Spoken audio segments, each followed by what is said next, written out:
പല കാര്യങ്ങളുണ്ടായിരിക്കും. ചിലപ്പോൾ ഇലക്ഷനൊക്കെ പഞ്ചായത്ത് ഇലക്ഷൻ വരികയില്ല 2 മാസം കൂടി കഴിഞ്ഞാൽ ഇലക്ഷനായിട്ട് ബന്ധപ്പെട്ടുള്ള കാര്യങ്ങളൊക്കെ ഉണ്ടാവും. അതിനകത്ത് ഒരു ഉത്തരം പറയാൻ എനിക്കറിയില്ല കറക്റ്റായിട്ട് എന്താണെന്ന്. എന്നെയും ഈ പറയുന്ന ഒരുപാട് രാഷ്ട്രീയ പാർട്ടികളിൽ നിന്ന് തന്നെ വിളിക്കുന്നുണ്ട്. നമുക്ക് പേഴ്സണലി പ്രശ്നങ്ങളൊന്നുമില്ല എന്നൊക്കെ പറഞ്ഞുകൊണ്ട് സൗഹൃദത്തിലാണ് നമ്മൾ തമ്മിൽ എന്നൊക്കെ പറഞ്ഞിട്ട് എന്നെ വിളിക്കുന്നൊക്കെ ഉണ്ട്. എന്നെ എതിർക്കുന്ന പല രാഷ്ട്രീയ കക്ഷികളും പറയുന്നൊക്കെ ഉണ്ട്.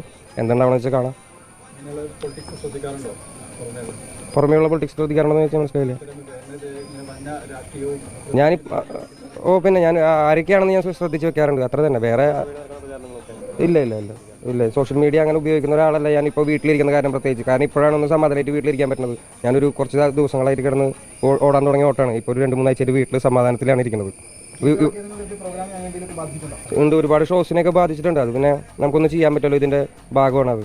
ഞാൻ എന്തായാലും ഒരു 2 മാസത്തെ ഒരു ഗ്യാപ്പിലും കൂടിയാണ്, ത്രോട്ടൊക്കെ ഇച്ചിരി പ്രശ്നമാണ്. അപ്പോൾ 2 മാസത്തെ ഗ്യാപ്പിലും കൂടിയാണ്. അപ്പോൾ അത് കഴിഞ്ഞതിന് ശേഷം ബാക്കിയുള്ള ഷോസിനും കാര്യങ്ങളൊക്കെ തീരുമാനങ്ങളൊക്കെ എടുക്കുന്നുള്ളൂ.